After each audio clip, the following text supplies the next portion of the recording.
How would you like a 15% discount to my daily email, the stack of stuff, the show notes, discounts to the conference, all of that? All you need to do is text the word show to 33777. You'll get the annual subscription with a 15% discount to my daily email. You'll get the stack of stuff, the links to the show notes, discounts to the conference, and so much more. All you have to do is text the word show, SHOW, to 33777. Text show to 33777.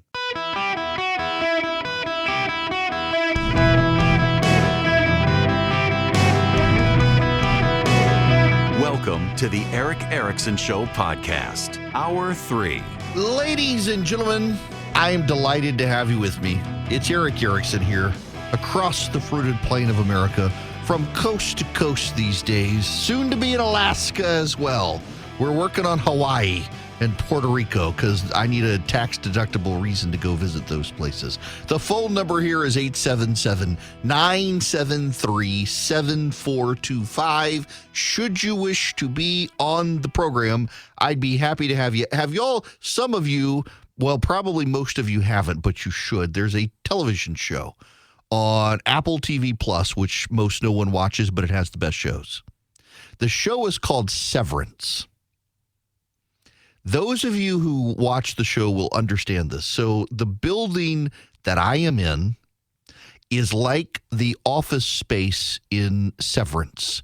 The hallways make 0 sense except to the people who built them. So my radio company moved into this space and they didn't build it. It was built by another radio company that I shall keep quiet on. And the corridors merge into other corridors and they make no sense. And then you turn the corridor and it's a dead end.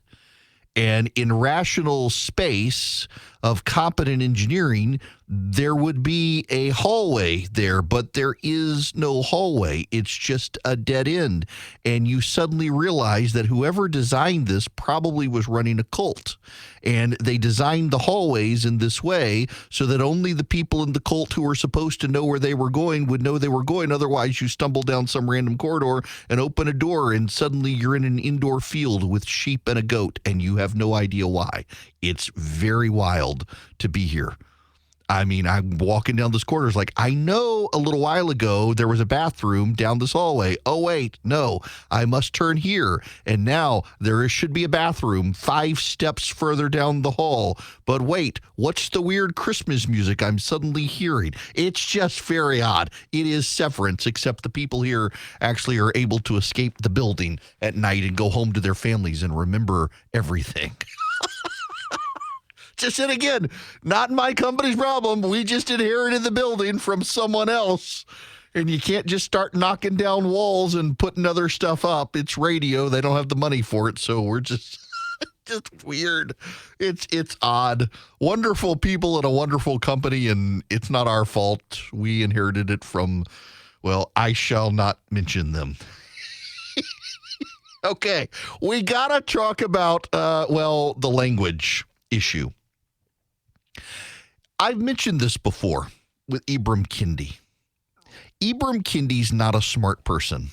Now, I know it's racism when you say Ibram Kendi's not a smart person, and yet, when you ask Ibram Kendi what racism is, or what anti-racism is, because he wants people to be anti-racists, he defines anti-racism by using racism. It is something I learned in 3rd grade with Helen Bruskus. Helen Bruskus was one of my favorite teachers ever, and she was mean. We were all scared of her. She had a fiery Greek temper, but she also insisted we write. And for our birthdays, she would make us chocolate chip pound cakes. To this day, I miss Miss Bruskus's chocolate chip pound cake. And when I was younger, she gave me the recipe for it, and it was all in grams. And now that I bake regularly, I bake in grams. But at the time, I was completely perplexed. I had no idea how many cups is in a gram. And there was no internet back then. I know, there was a time I was alive. The internet was not a thing except for scientists. And I missed that pound cake, and I miss Miss Briskus, and she made me into the writer that I ultimately became. She would make us write every day. And over time, she would challenge us in our word choices. And it was like what I was talking about with C.S. Lewis yesterday, that when you use words and you use them over and over and you describe things as infinite that are not, when you actually get to infinite, you have no words left to use. When you say that Donald Trump is Hitler, well, you can't get worse than Hitler because Hitler is Hitler. And you want to say Donald Trump is now worse, you can't do worse because you've already gone to Hitler and no one can fathom what is worse than Hitler. You say he's worse than Hitler, except he's not like putting people in concentration camps and starting World War III. So how do you mean it? You've lost the vocabulary. And one of the things Helen Bruskus taught us in 3rd grade was when you define a word, you can't use that word. And then I left Dubai and moved back to rural Louisiana in 10th grade. And I had a teacher. Her name was Carla Boykin, also an English teacher. And Carla Boykin had the same rule and the same fiery temper that Helen Bruskus had. That's why I got along with her as well, I think. You are not allowed to define a word by using the word. What does grass mean? Well, grass is the grass that grows on the ground. No, you can't say that. What is grass? Grass is a plant. Grass, it comes in blades, not of grass, but blades. It comes in individual pieces. It grows from the ground. It provides the green carpet-like structure of the ground on which we walk. That is grass. Grass is not grass. Grass is a carpet of green vegetation on which we walk, individual blade structures. That's grass. You got to be able to define it without the word. And Ibram Kendi, when he defines racism or anti-racism, is incapable of doing it without saying racism. And definitionally, that means you're not a smart person. That's what Helen Bruskus told me in 3rd grade. That's what Carla Boykin told me in 10th grade. If my elementary school and my high school teachers both say definitionally, you're not a smart person, if you can't use the word to define the word, you're not a smart person. Ibram Kendi can't use, is it impossible for him to define racism without using the word racism? I've seen him. He was asked, what do you mean by anti-racist? And anti-racist, and he starts talking about racist. Well, what do you mean by racist? And racist is a racist.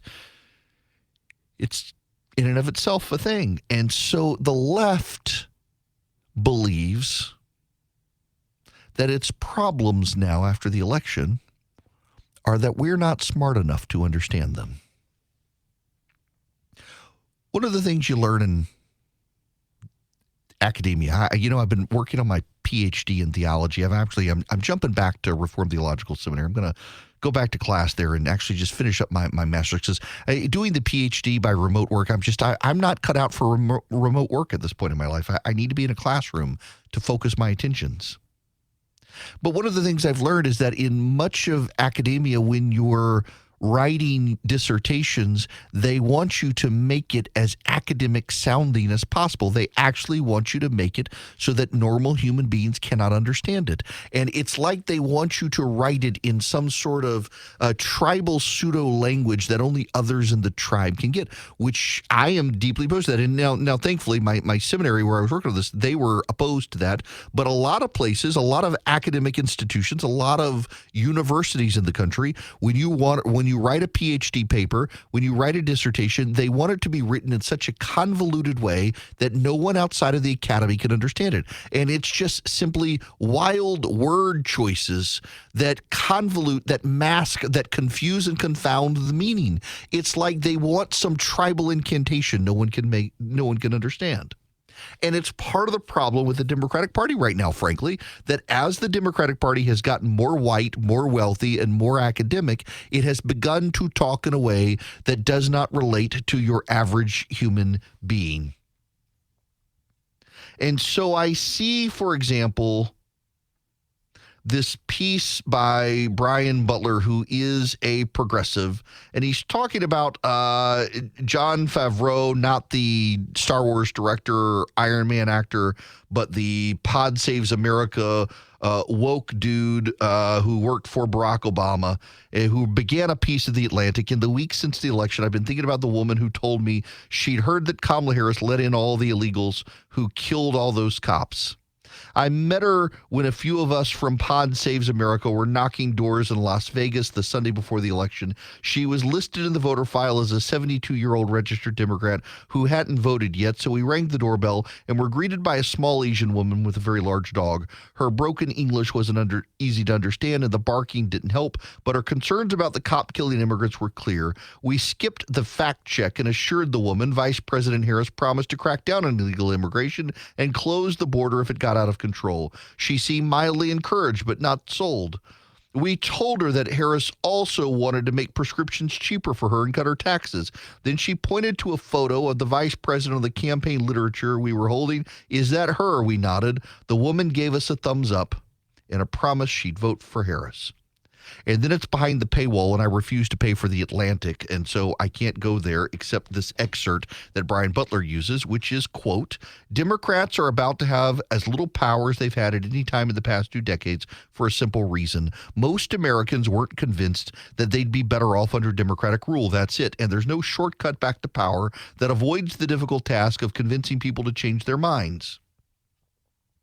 The problem here is how you persuade people. And how do you talk about people?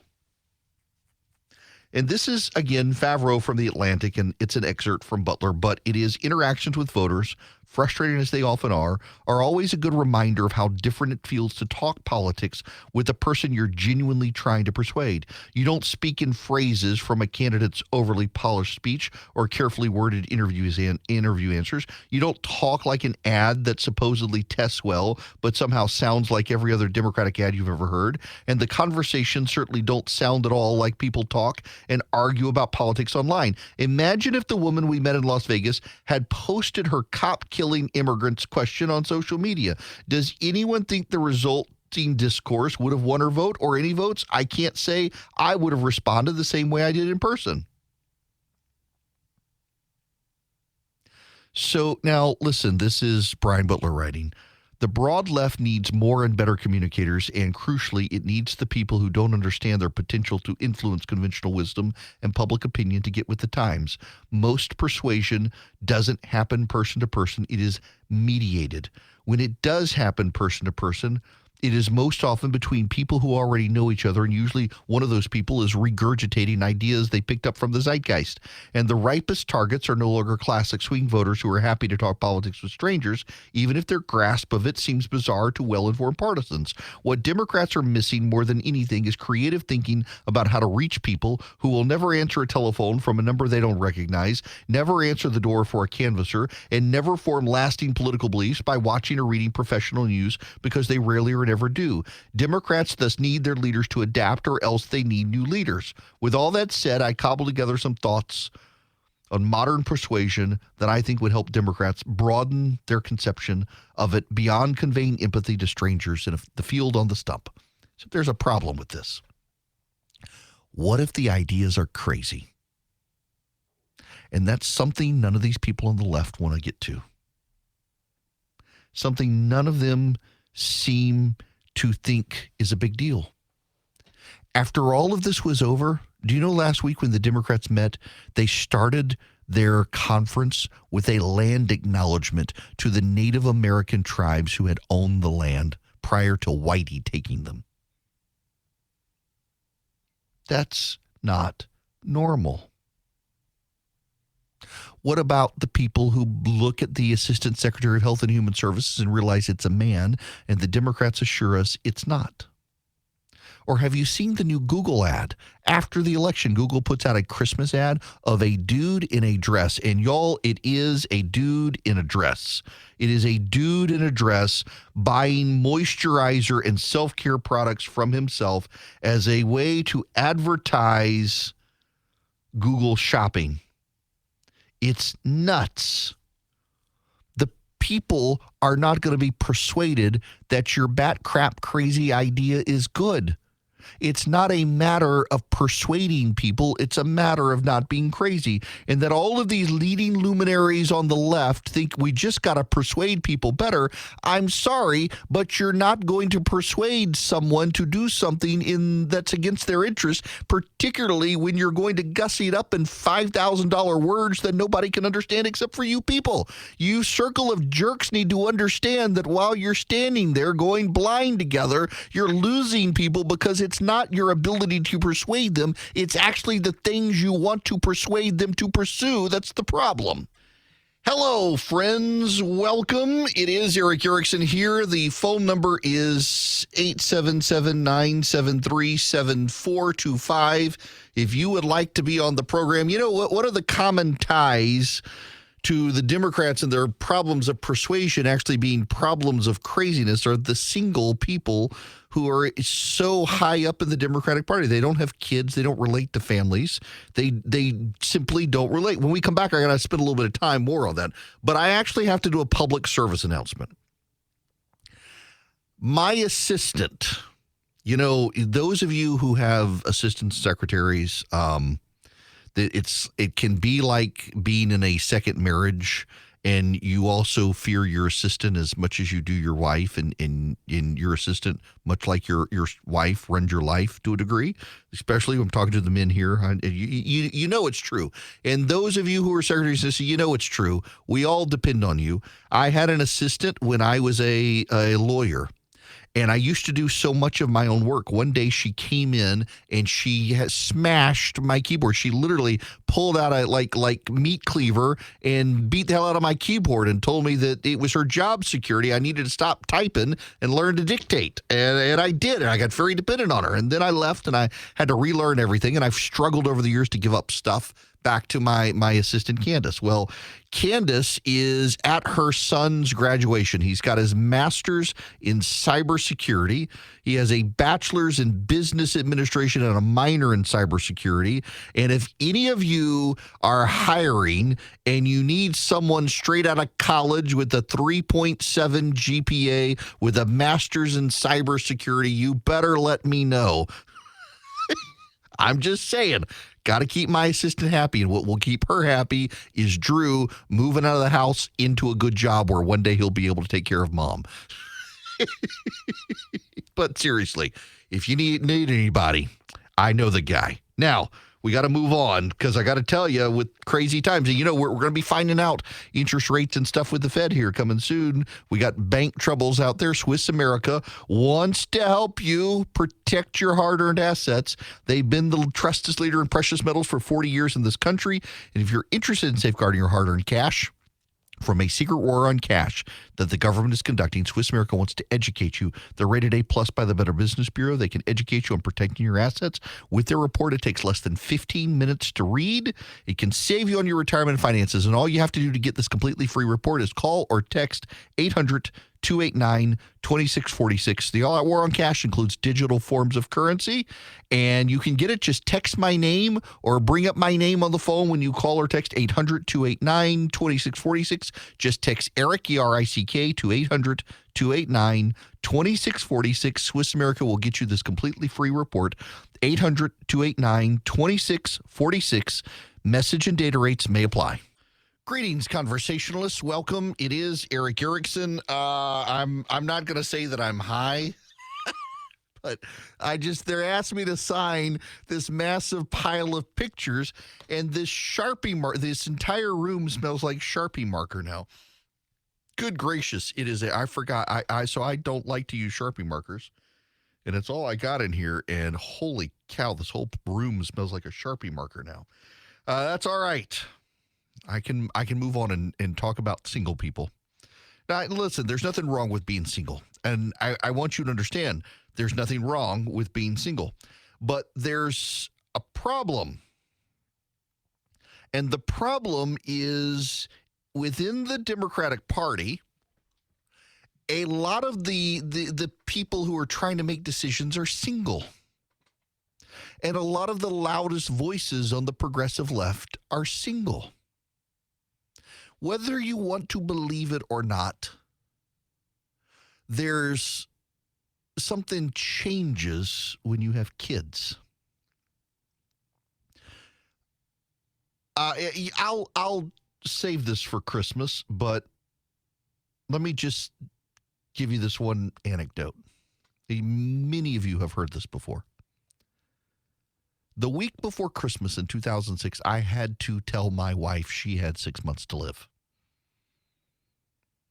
And I want you to know, as someone who has been through that, that is one of the hardest conversations a person can have. And I think the only harder conversation is if it was your child. But I remember, I will never forget that I had to be the one to tell my wife that she was dying because there was a terrible wreck and the doctors were needed in the emergency room to help with patients coming in who needed immediate treatment, and it was all hands on deck, and I volunteered. I could do it, and I had to look my wife in the eyes as she was recovering from anesthesia, and I had to tell my wife, you have 6 months to live. They found a horrible, aggressive, late-stage form of cancer in her body. It had spread to her lungs, and she was going to die. And I was the one to do it. There was nobody there with me. And then I had to go get my kid from daycare because she was at daycare and it was about to close. And we did not have a lot of money at the time. We were broke. We did not have good insurance. We didn't have a lot of money. We were going to have big medical bills. And, we were very lucky. My wife was misdiagnosed. And honestly, we're not mad about it because had they not had misdiagnosed her, we would have never found out when she did have lung cancer that she had it. It was just completely providential the way it happened. But I had to go get my kid. And I remember it was pouring down rain. And I got my daughter home. I was driving this beat up old Acura. My sister-in-law had bought it used. And I bought it used from her.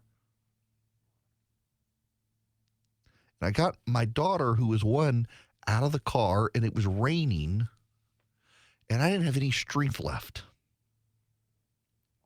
And I just sank down in the mud by the back passenger side tire. I'd gotten her out of her car seat, and I was, by then, a wreck. I was crying.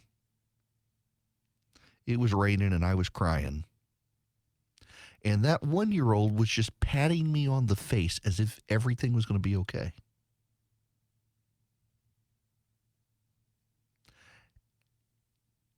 And in the conversations with my wife,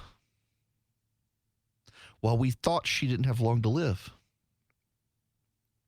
the conversations were not so much about me and her, but our daughter. And what I would do for her, where would we live, how should she be raised. Those are hard conversations, but they're conversations you don't have if you're single, if you don't have kids. And so many of the conversations in the Democratic Party at the elite level are from single people who they don't know that. They will not experience that, and they're setting public policy away from that.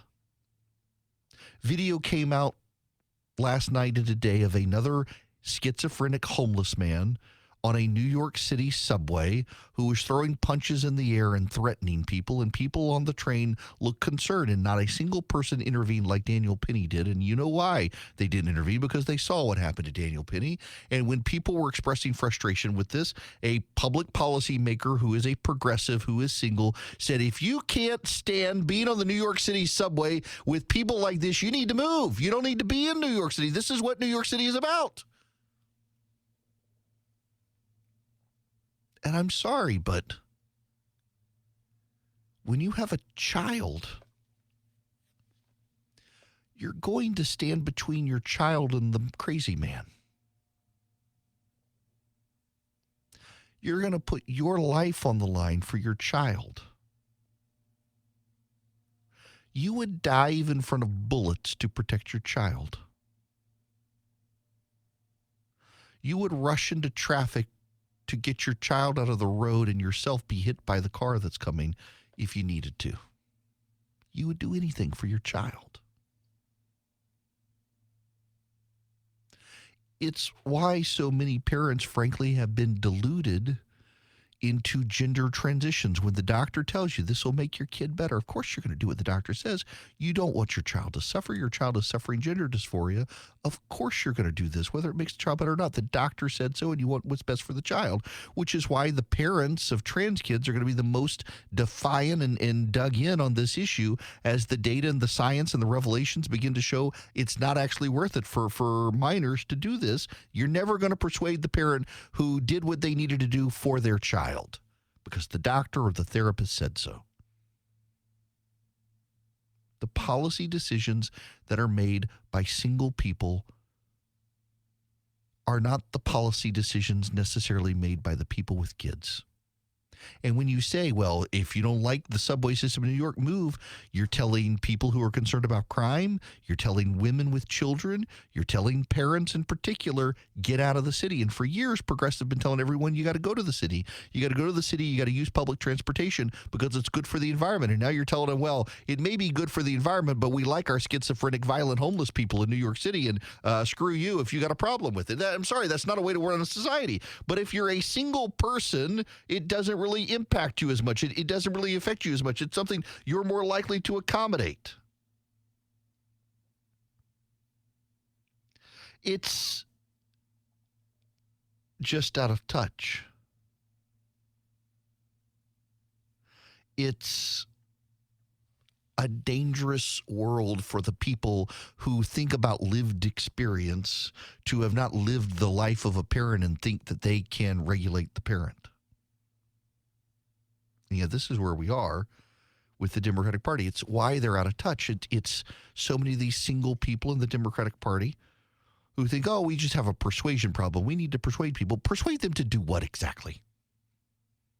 To drive a battery-powered car on the farm where there's no recharge station when they're harvesting their crops?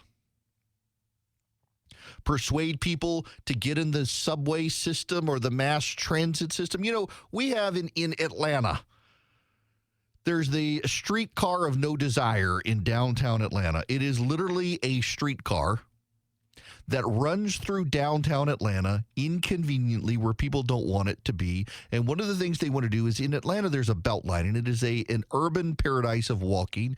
And they actually want to put a streetcar rail on this beltway where you've got everybody is walking and biking. And now they want to put a streetcar on it to run the people over who are using it for walking, which is what it was meant for. And nobody wants a streetcar. And the reason they want to put it on the beltway there, the beltline in Atlanta, is because they're hoping more people will use it. You know who I know who uses it, and I'm not making this up, but I will say no names.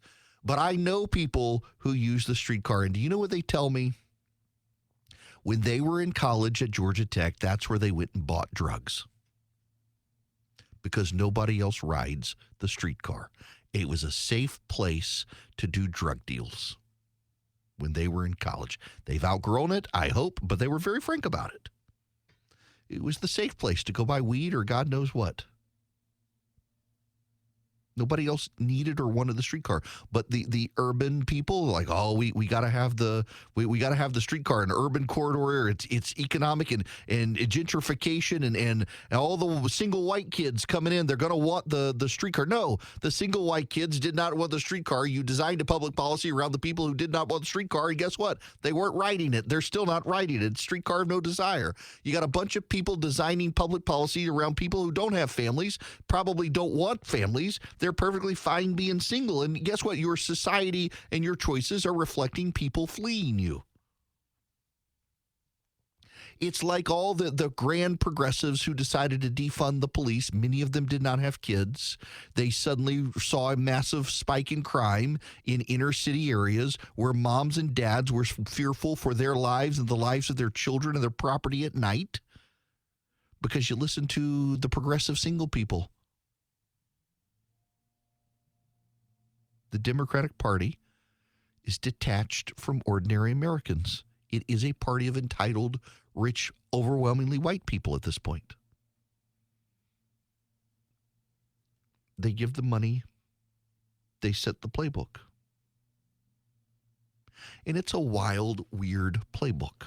Like, for example, they were willing to release Luigi Mangione's alleged manifesto. It's not a manifesto. It's 2 pages. That is not a manifesto. That's a blog post.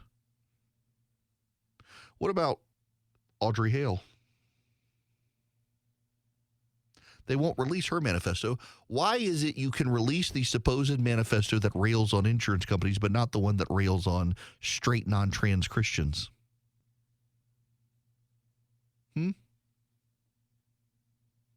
Weird public policies of the left.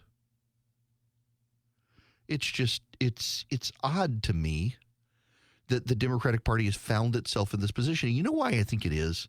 Because for a very long time, members of the press told the Democratic Party that given demographic trends in this country, demographic trends in this country, the Democratic Party was going to reign supreme. The Republican Party was overwhelmingly a party of white people. There were fewer and fewer white people. So over time, as more Hispanic and black people rose to prominence in this country, the Republican Party would be a minority party of white people.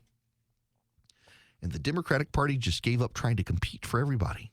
In the process, they got so in the mix on dividing people up by race and class, they lost the plot. Americans are Americans.